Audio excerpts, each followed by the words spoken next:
d'études à ce niveau-là. Mais pour les entreprises existantes, notamment Perenco au Bas-Congo, je suppose qu'ils doivent avoir eu des études d'impact environnemental réalisées, ou comme Soko, qui aujourd'hui est en train de faire l'exploration dans le lac Édouard. Oui. Je suis certain qu'il y a une compagnie qui est en train de travailler sur des études d'impact environnemental. Et donc, ça se fait au cas par cas. Et quand on attribuera les nouveaux blocs, j'espère bien au courant de cette année, il y aura des firmes qui vont être engagées pour pouvoir étudier l'impact.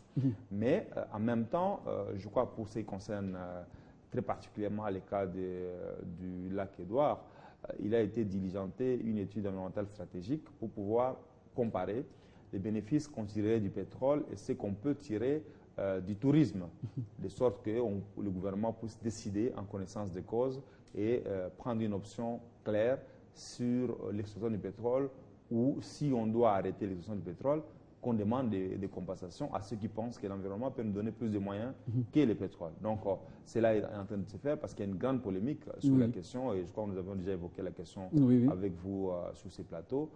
Polémique qui ne s'arrêtera jamais au Congo parce qu'il y a la superposition des bassins pétroliers. C'est quand même une polémique de raison au regard de l'impact. Oui, bien que côté gouvernement, on essaie un peu de minimiser. Non, on ne minimise pas, on rationalise. C'est différent. Ça veut dire que le gouvernement estime, lui, qu'il faut tirer profit et des ressources touristiques et des ressources pétrolières sans que l'une des activités ne gêne l'autre. C'est cela la rationalité.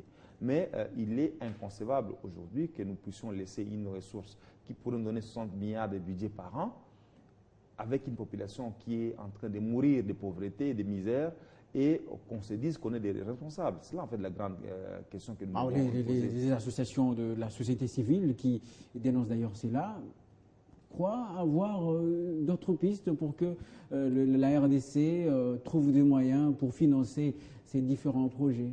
Il faut qu'ils nous les démontrent, mais je crois que c'est de l'utopie. Les pays qui ont suivi ce genre de discours sont mis à l'évidence. C'est le cas par exemple de l'Équateur au niveau de l'Amérique, qui avait mis en cherche ces gisements pétroliers sous prétexte que la communauté internationale allait leur donner des moyens de développer le tourisme, mais rien n'est arrivé. Et donc je crois qu'il faut, quand on est dirigeant, savoir prendre des décisions courageuses, mais sans pour autant sacrifier ni la nature ni ses populations. C'est là en fait la décision que le gouvernement de la République a prise, et nous croyons que cette décision pourra amener une plus-value pour que... Est-ce que ce n'est pas aussi quelque part ignorer ce que peut apporter le secteur du tourisme? On ne l'ignore pas. Même les pays... Parce qu'il y a des pays qui vivent de cela. Vous avez raison. Mais plus que même parfois le pétrole. Même ces pays-là, aujourd'hui, font l'exploration pétrolière. C'est le cas du Kenya, que vous pouvez citer, qui est la plupart des fois cité comme un pays qui tire une manne importante du tourisme. Mais ça n'empêche pas au Kenya de faire l'exploration et demain de faire l'exploitation pétrolière. Donc, il faut savoir que toutes les richesses que nous avons doivent être rentabilisées. On ne peut pas dire qu'on ne compte que sur un secteur. Ce serait utopique et ce serait, à mon avis, une attitude limitative vers les bas. Il faut qu'on aille de plus en plus vers les progrès, et les progrès exigent de plus en plus de moyens. Et donc, par conséquent, on doit tirer profit de toutes les ressources dont dispose un pays. Donc, il faut diversifier. Absolument, il faut absolument diversifier parce que, comme je viens de vous le dire, on a mis un accent très particulier sur les mines sous la Deuxième République, en abandonnant les exploitations agricoles qu'on a zarianisées, en donnant à quelques copains qui n'avaient aucune expertise dans le domaine agricole. Aujourd'hui, on se rend compte que nous sommes en train d'importer tout ce que nous pouvons consommer dans notre pays. Et donc, il faut qu'on fasse un recul, on revienne à ces b.a.-ba des développements économiques. Nous devons avoir un secteur industriel économique qui soit florissant, mais en même temps un secteur agricole et un secteur pétrolier. Donc nous devons voir les services, bien évidemment, doivent nous amener de l'argent. C'est les télécoms aujourd'hui qui fait du boom dans notre pays. Et donc nous devons nous dire que nous devons compter sur toutes les activités économiques capables de nous donner des ressources dont le pays a besoin pour son développement. On sent en tout cas ce penchant vers les hydrocarbures. Maintenant, pourquoi pas l'agriculture? Mais ce que je venais de vous dire, je venais de vous rappeler ici que l'agriculture est fondamentale. Et le gouvernement actuel a mis quand même beaucoup de moyens pour pouvoir relancer l'agriculture. À chaque campagne agricole, en tout cas, il y a des millions de dollars qui sont déboursés. Nous espérons que ces millions sont utilisés de façon efficiente pour pouvoir remettre l'agriculture en marche. Mais ces efforts, en tout cas, le gouvernement les déploie. Nous avons vu la relance de Daipen, par exemple, près de nous ici à Lancélé. Nous voyons des activités agricoles qui se développent au plateau de Batéké, mais nous devons les étendre sur l'étendue de la République démocratique du Congo et qu'il y ait des professionnels de l'agriculture. Ce n'est pas simplement le fait que vous et moi, nous ayons un lopin de terre et que nous faisons l'agriculture, que nous pouvons croire que nous allons nourrir tous les Congolais. Donc il faut mécaniser cela.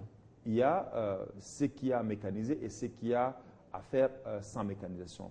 Quand vous êtes chez vous au sud Kivu, sous les collines, il est clair que vous aurez du mal à utiliser un tracteur pour pouvoir cultiver. Donc il faut adapter les technologies selon les reliefs du sol et les besoins réels de mécanisation ou pas pour développer l'agriculture, mais toutes les voies doivent être utilisées. Soutenir les petits agriculteurs, développer des agriculteurs qui font des moyens et industriels. Voilà, je vous interromps justement pour le rappel de titre. 22e Assemblée régionale Afrique de l'APF, les assises ont été clôturées. Ce mardi, à Brazzaville, les résolutions sur la vie politique des pays membres, l'adoption de la feuille de route de l'APF, l'examen problématique des constitutions post-transition de la gouvernance démocratique en Afrique francophone sont les points qui ont fait débat au cours de cette assemblée. La délégation de la RDC avait lancé un appel solennel sur la situation des expulsés de Brazzaville. Transport en commun, la société Transco dessert 2 nouvelles lignes à Kinshasa. La première nouvelle ligne va du rond-point Victoire jusqu'à la gare centrale via l'avenue Kassai. La seconde relie le rond-point Victoire à la clinique Ngalema, ce qui porte à 12 le nombre de lignes que cette société de transport en commun dessert. Visite de compassion aux expulsés de Brazzaville logés au site de Maluku pour cette énième fois. Julien Paluku, gouverneur du Nord Kivu, était accompagné par plusieurs députés nationaux, des ministres provinciaux de la société civile du Nord Kivu. Plusieurs produits et des premières nécessités ont été également remis aux expulsés en présence du ministre en charge de l'humanitaire. Voilà, ce sont les titres qui vous seront développés tout à l'heure à 19h, heure de Kinshasa, dans notre grande édition du journal par Jolie Edioka, la revue de presse. Vous retrouverez Gloria Akumwimba. J'en profite d'ailleurs. Ce jour, nous sommes le 28 mai. L'un de nos téléspectateurs, c'est une femme, c'est une téléspectatrice donc, Adassa Shekina Bakatwamba, la fille aînée de Valdo Simoyamba que vous connaissez certainement, l'un des membres de notre équipe de choc et de choix, notre équipe sportive. Le message est passé. Adassa, c'est une petite fille qui a à peine 3 ans, ou 2 ans j'espère, voilà. Le message est passé. Donc je suis sur ce plateau avec l'honorable François Nzekouye, avec qui nous sommes en train de parler du gaz méthane et tout ce qui entoure justement ce dossier, le dossier des hydrocarbures en République démocratique du Congo. Alors finalement, on a l'impression que le gouvernement néglige le domaine touristique et ne sait pas valoriser ses potentiels naturels, notamment la forêt, parce que dans les sommets internationaux, c'est plutôt d'autres pays qui, en quelque sorte, lui volent la vedette. Je crois qu'il faut quand même se rappeler que le tourisme a été essentiellement pratiqué dans ces pays, dans les parcs nationaux. Ce qui attire essentiellement les étrangers, même si je pense qu'il faut aussi du tourisme urbain. Oui. Nous devons rappeler à nos enfants notre histoire. Nous devons connaître où se trouve la tombe de Ngaliema, qui était un des premiers chefs Tekeumbu de Kinshasa, parce que cette tombe-là existe ici à Kinshasa. Nous devons encourager nos enfants à aller voir les bonobos, qui n'est pas si loin de chez nous. Mais je crois que pour voir des étrangers venir et amener de l'argent pour le tourisme, on comptait essentiellement sur les parcs nationaux. Et vous savez que les meilleurs parcs nationaux étaient dans la zone en conflit, notamment les parcs de Virunga, les parcs Kaouzi-Biega au sud Kivu et les parcs de la Garamba. Et donc, tous ces parcs étaient des bastions des mouvements rebelles, ce qui a réduit la possibilité de tirer profit de ces ressources. Mais c'est pas aussi un problème d'entretien. Oui, c'est vrai, mais il y a quand même beaucoup de moyens. Heureusement que nous avons quand même une bonne coopération avec quelques pays, notamment l'Allemagne, qui investit beaucoup d'argent dans l'ICCN pour permettre à ce que ces parcs soient entretenus. Mais généralement, chaque fois que quelque chose est fait dans ces parcs, quelques temps après, il y a une nouvelle guerre. Et donc, nous estimons qu'avec la paix retrouvée par les efforts du président de la République et de notre armée, nous n'allons plus connaître ce genre de situation et donc nous pourrons avoir un afflux massif des gens qui viendront voir nos animaux chez nous. Sinon, effectivement, nous avons connu quand même beaucoup de pertes où les étrangers étaient souvent, il y a même, par exemple, allés au Rwanda. L'espèce d'okapi qui semble d'ailleurs ne plus avoir en fait tous les animaux qu'il y avait. Oui, en fait, non, il y a eu quand même des animaux décimés. Vous vous rappelez, dans la réserve à Fort Okapi, qui a été victime des vandalismes, on a tué quelques okapis. Il faut un civisme à nos populations, y compris même aussi une politique. Absolument. Je crois que la politique, elle existe très certainement, mais la paix est un outil quand même effectivement important pour pouvoir développer le tourisme. Mais je ne dis pas que tout a été bien fait dans ce domaine-là, parce que j'estime quand même que on n'a pas encore la culture du tourisme dans notre pays. Quand vous regardez ceux qui ont un peu de moyens, vous sortez par exemple chaque week-end, vous trouvez comme des gens à Kinkole ou à Safari Beach, pour ne pas faire la publicité de son propriétaire. On trouve quand même qu'il y a beaucoup de personnes qui ont envie de prendre de l'air en dehors de la ville. Il faudrait donc que cela soit organisé, mieux organisé, tant dans la ville de Kinshasa que dans les grandes villes. Au Katanga, on voit chaque dimanche déjà au zoo de Lubumbashi, qui est un zoo qui est très bien entretenu par le gouvernement provincial du Katanga. Et donc des expériences comme ça doivent être développées un peu partout pour susciter les goûts à la nature, non seulement de ceux qui viennent de l'extérieur, mais de nous-mêmes. Il est anormal que quelqu'un soit à Rutshuru et qu'il n'ait jamais vu un lion, ni une antilope. C'est quand même une aberration. Pourtant, je peux vous dire que c'est le cas. Beaucoup d'enfants qui vivent à Rutshuru n'ont jamais rencontré un lion. Pourtant, les lions vivent dans le parc qui est juste à côté d'eux. Donc, c'est question des cultures. Des cultures, d'éducation. Déjà, un enseignant lui-même qui n'a jamais rencontré un animal ou qui trouve que l'animal n'est que bon pour être mangé, il est clair qu'il n'enseignera pas à l'enfant le goût d'aller visiter les animaux. Et donc, il y a tout à faire. Le système éducatif doit être adapté de ce point de vue-là. Nous avions, je crois, à l'école secondaire des cours de zoologie et de biologie.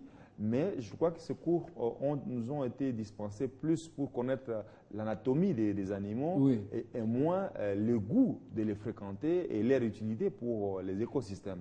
Ça, je crois que les cours d'environnement doivent être donnés quand même un peu plus dans nos écoles pour permettre à ce que dès les bas âges, nos enfants aient le goût à l'environnement et au tourisme. Et à ce moment-là, nous pourrons les développer quand nous arrivons à devenir des dirigeants. Parce qu'un dirigeant qui n'a pas le goût au tourisme ne lui demandait pas particulièrement de développer ces secteurs-là. Donc, il faut absolument que cela soit fait dès les bas âges pour que nous ayons une génération verte, une génération des amoureux de la nature qui puisse permettre à ce que le Congo soit un pays touristique, non pas simplement qui gagne du tourisme de par les étrangers, mais aussi par nos propres concitoyens. Quand vous allez en Afrique du Sud, les plus grandes recettes en tourisme proviennent des citoyens sud-africains eux-mêmes qui vont visiter et payent pour voir les animaux qui sont chez eux. Donc nous pouvons faire pareil.